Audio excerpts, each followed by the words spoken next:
I asked you what you would change about my setup over here in my new studio, and you said this. So I'm going to tear down the entire studio and rebuild it exactly how you want me to do it. What? For today's video, I want to go over a couple of comments under the video I posted about. So let me know, what would you add to this studio setup? Over the past couple of months, I have designed and built the studio you see behind me. And I absolutely love it, but I still feel like something is missing. And that is where I need your help. Because I've got the gear. I've got the speakers, got a nice sofa in the back of the room, and even a window to look outside. And I even picked up some guitars for when I actually get musicians in the room. But still, something is missing. I'm not sure what. So first person that is saying what I should do is put some LED strip behind, some soundproofing, it'll be cool. Or add a massive sparkly chandelier in the middle of the room.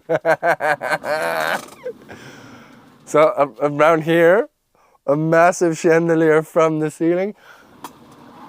Actually, I'm not hating that idea yet.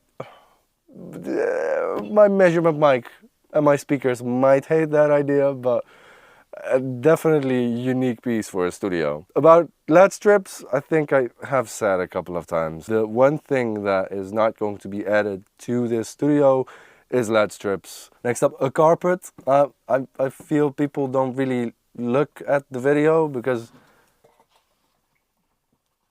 Good, Junes. Showcase the carpet I've got. Personality. Get some color in there. Well, I think there's plenty of color. Like, I know that there are people that have certain taste. I don't share that taste. But if you go to classic studios, like last year I was at Abbey Road Studio 1, before it got rebuilt, it's completely red. Fiery red. Yeah, in the 80s, 90s, that was the thing. Like, some studios have very, very out there colors, and that is not me, and I hate that so much. I think it's absolutely horrible.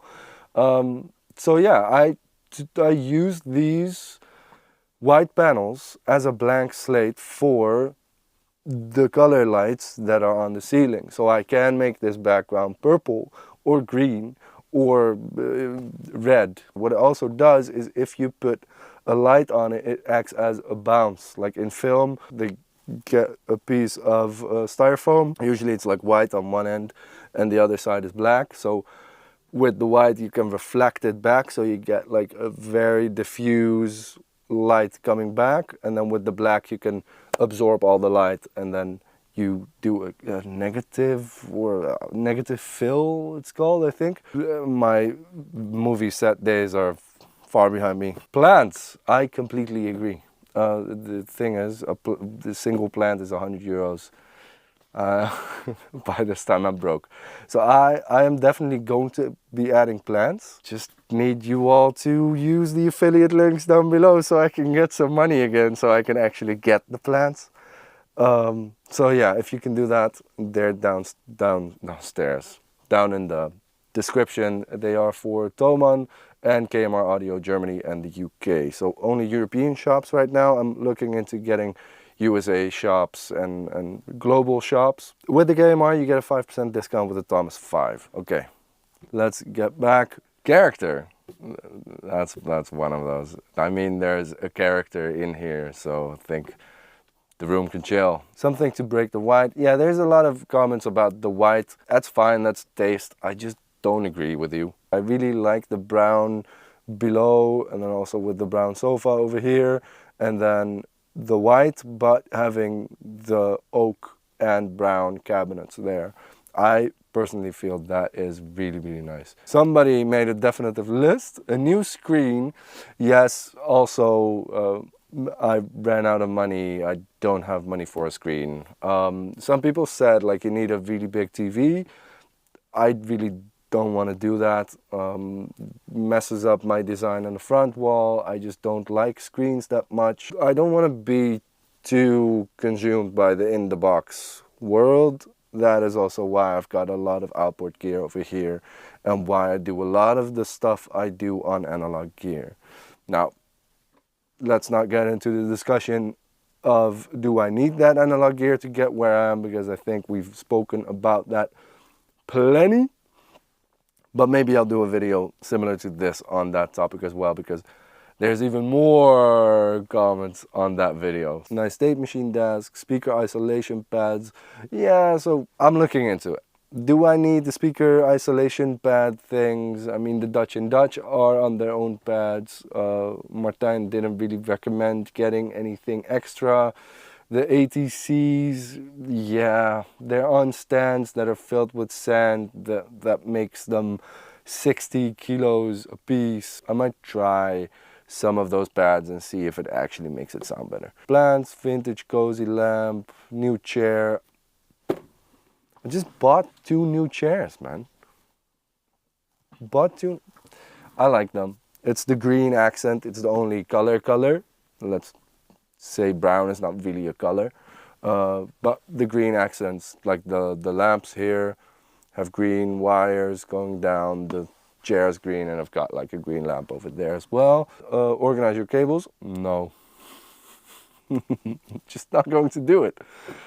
I change up my cables every single day. I'm not going to organize. I'll just be, every time I want to do something different, I'll just be shouting for 4 hours because I cannot get the cables out of where they are tangled up. And no, they just need to lay there. And if I've got a loaner piece, the cables are going to be there. It's never going to be a tidy studio. Wurlitzer or Prophet 5, definitely 100% agree with you. But hey, again, there's a big issue of where's my money? You need to add some diffusion to your studio for both looks and sound. You sound too much dead in the room. Martijn from Dutch and Dutch also commented on that it's the decay time is too short and there's not enough diffusion, there's not enough life in the room. On this end, I feel on that end is not that much of a problem. But yeah, it's a work in progress, and I started this journey with never really having built a studio like this. I've built like rooms and a small setup at Red Bull where I needed a B studio, and I set up a couple of gobos and made a studio out of it. But I thought about this. I've consulted with Marcus Bertram. Yeah, we didn't really go into that. Maybe I've gone a little bit overboard with the first reflection absorption. There's some diffusers in the ceiling panels over there to break up the absorption. So I have like an absorber delete in a way, and maybe some of that stuff needs to move forward as well so I can get a little bit more life here. For example, underneath here is diffusers and on the other side as well, and then above is all absorbers. Now I didn't want to go for diffusers in the back over there because 1, it messes up my design, and 2, I can't get enough absorption there to actually effectively treat my room mode. Now, as you've seen in the measurement video, that is not really tackled yet, so I still need to figure that out. I still need to see what I need to do. Maybe I need mechanical absorbers or resonators or PSI AVAs, or I don't know. That's something I need to figure out. So it is definitely still a work in progress, and that is also why I made this video, to get your thoughts on what should I be doing. A booth. Wow, a booth in this room. It's a decent sized room, but yeah, no, it's got a good flow, it's got enough space. I'm not going to mess that up with a booth. Maybe a massive mixing desk, or at least that one that's larger than your current one. So I feel that's a really interesting comment, because if you look at the other video, then everybody says that a mixing console or analog gear in general is obsolete and you don't need it anymore. And then there's someone else that says, you need a massive mixing desk. And then there's someone else that says, you need the tiniest desk because that's the best for your reflections and for your acoustics. And the other says, no, you don't need a mixing desk. You just need a bunch of outboard gear. And the other says, no, you just need synths. There's so many different opinions everywhere. And there's so many opinions. If you cover the sides and the 8Cs, not cardioid anymore, I'm aware of that. I just physically can't place them any different right now. I will change the stands, actually physically saw them, so I can move the 8Cs further away from the 80Cs. It's just, I don't have time to do anything, so yeah. Old Turkish rugs on the wall. Actually, the old design used to be back on the back wall because I didn't want to, oh no, the front wall actually, because I didn't want to treat the front wall, and you see that it's still just bare like drywall. I wanted to do old Persian rugs on the wall. I might actually go back to that.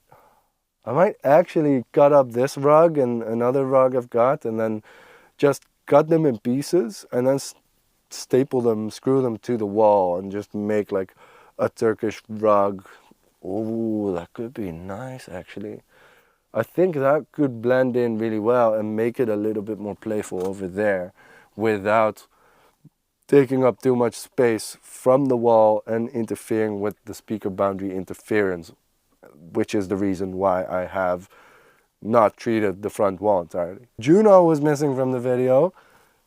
That's why he's there on the Persian rug. A piano, yes. I actually wanted to get a piano, but I'm not sure if it's going to take up too much room inside of this room. I really would love to have an acoustic piano, both for me to learn to play piano and for people to record and have it mic'd up all the time and just have that ready. Thomas, I have to agree with everyone else saying vibe. Your studio has the atmosphere of going to the doctors or the dentist. Wow.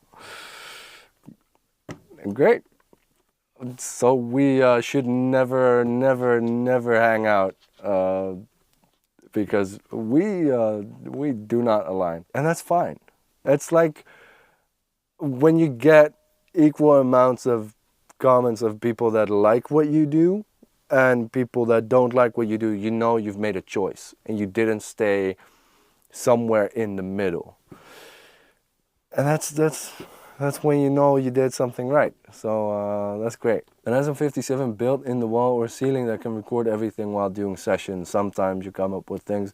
Yeah. So I've got everything set up with the ATEM and everything that I can do that. And the mics, there's always a mic ready, so I can always record something.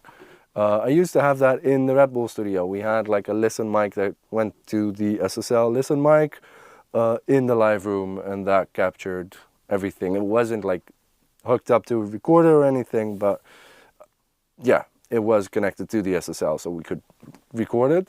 I would love to, however, have a recorder here, just a 2-track audio recorder that could grab my output when I'm doing anything here, so I can just record a full day of sessions to a stereo left-right. So if you know anything that's not like a sound devices unit that costs me 5K, but it's more like 500, then let me know. I think this was like a negative comment, but actually, Color the Studio looks like a pic from a furniture magazine. Thank you. I mean, that's what, that's like mission accomplished. Okay, it looks like a high-end living room. Great, that's what I was going for, so thank you. Fairchild and a patch bay. Yeah, Fairchild is never gonna happen. Unfairchild, maybe at some point. Stamchild, maybe. Herchild, I don't know. Some Fairchild type compressor, yeah, maybe at some point.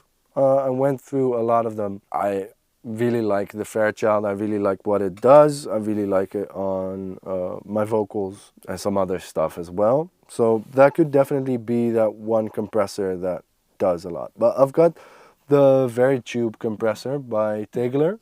I still need to make a video on it. I think I'm going to do it next week. But that is basically a very mute compressor, and that gives me the same type of compression. I'm not saying that it sounds like a Fairchild. I haven't compared them side by side, but it gives me that compression vibe. Also, the VCOM Plus by Audioscape gives me that vibe as well. By the way, if you want to pick up any Tegeler devices, there's a link down below to the Tegeler shop, and you get a 10% discount with my code. That's down below. Dolby Atmos rig would be a good addition. Well, what are we experimenting with over here? So that is one speaker. There's another on the other side, and then these cabinets are supposed to be, I know I moved forward a little bit, so yeah, maybe my Atmos mixing position is going to be here in the back, and I need some kind of extension here for my mouse and keyboard. But that will be, yeah, I am planning to get an Atmos rig. Not right now, because you guessed it, I don't have money to buy an Atmos rig right now because I just built an entire studio. But in the future, I would love, love, love to set up an Atmos rig and start messing with Atmos. At some point, I would love to do the stem masters through analog gear and then upmix to Atmos, or just full Atmos mixing besides my stereo mixing. And what I also would love to do is do an actual recording or production session and actually monitor everything in Atmos, so we can actually place stuff in Atmos in the room while we're making it. Okay, I think the rest is just, was there any on the other one? Oh yeah, this is just about the acoustic stuff. Like, awesome transparent, how treatment is very, very difficult to get good results. Yeah, it's a lot of trial and error, and I think a year from now, this room and its frequency response and how it measures will be very different from right now. And I also said in the beginning, I did not set out with a plan. I did not pay someone 20K or whatever to design me a room that is perfectly flat and just having nothing to show you. I wanted to go into the trial and error. I wanted to get into all the issues and fix them and show you how you can fix them, because otherwise it's like me going to a car dealership saying, hey, I want a Porsche 911 GT3 RS, just taking you through, oh, I want it green with black wheels, and then saying, hey, I've got a GT3 RS. Where's the fun in that? Like, you need to see the build. Like, I need to buy an empty shell and then build up that car. And I do a lot of car analogies on this channel, if you didn't know yet. But the build is what I find interesting. And with the build, there's issues that you need to solve. And that makes it interesting for me to turn on the camera and show you guys. Otherwise, I would just do it and have my studio and, yeah, figure it out later. I figured out along the way that the big dip I've got in my low mids is actually caused by a couple of things. So it's a floor bounce and a desk bounce that is doing something, and then I've got a couple of room modes that are still active around there. So let's quickly open up Room EQ Wizard so I can show you what I mean. This is the right speaker last measurement I did. So over here we can see that there's a gap. Well, if you've seen the other videos, you're familiar with the gap that I'm still battling with. And then we can see, if we go to Amrock over here, I still have it open. Yeah, you can see that it starts at about 110 and it stops about 150. So we can see that here I've got 122 and 126. Those are pretty close together. This is front to back, so maybe a resonator could help there. And this is floor to ceiling. So I do have a little bit of room to put resonators on the ceiling, so maybe that could be an option. Or I just stuff more rock wool up there. I tried moving the ceiling panels up, but that didn't really do anything. So unfortunately, I can't really fix that right with that. So yeah, maybe more absorption on top, more rock wool on top of those panels would actually give us a better result, or taking the ceiling panels off, putting resonators on. And then over here in that area, 135 left to right. I think that is one that I'm going to have to just accept. The only thing I could do is I've stuffed it entirely with glass wool. I could try it either rock wool or try an air gap behind it. But I don't think an air gap is necessarily that much better at absorbing than just stuffing it with glass wool, but I could be wrong. So if you know more on that topic than I do, please let me know down in the comments and help me out. Yeah, the 150 I think we've got covered with the back wall, because there, well yeah, it could still be an issue there. But if we fix the 125, we probably also fix the 150. That is what I'm going to do next. Well, first I'm going to do sessions, because I've got back-to-back sessions, and as you've seen, I haven't posted that much on YouTube lately because it's too busy. The studio's going, I need to recoup my investment, I need to get back up and running, get those mixes that have been laying there since I moved out of my old apartment. I just need to get back to work. So I'll see you when I see you. If you want to support me with building a nicer studio, please check out the affiliate links down below that I mentioned before, and don't forget to get your discount at KMR with the code Thomas5 and at Tegeler with the code that's down below in the description. I will see you on the next video. Later.